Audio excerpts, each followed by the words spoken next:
Magandang hapon po sa lahat. Luzon, Visayas, Mindanao, kung saan kayong dako ng mundo po, tayo nagbabalik dito sa aking munting channel, Samuel Soriano TV 29, para mag-discuss ulit ng another coins. At ito po ay ating hilig, pangungulikta ho ng barya, kaya ho tayo nandito nagsiseling ng kanilang mga halaga. Ayan po.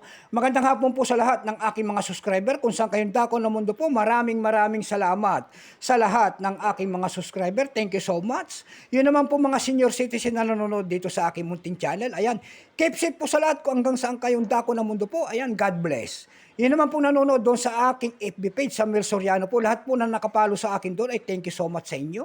Yun naman po hindi pa po nakapag-subscribe dito sa aking YouTube channel at gusto nyo ang ganito mga topic po about coins. Ayan, aanyayahan ko sana kayo at malaking tulong na po ang inyong gagawin tulad ng pagpindot ng ating subscribe button, like and share para ma-update po kayo sa mga latest ko pang gagawin mga video po.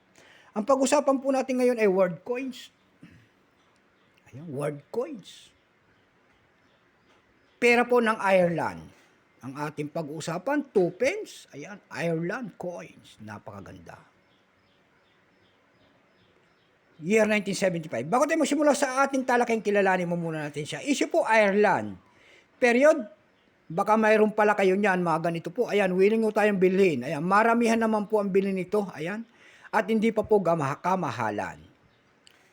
Ayan. Period, Republic, 1937 up to date po.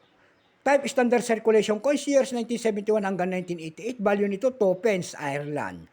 Currency, Ireland pound, 1971 hanggang 2001.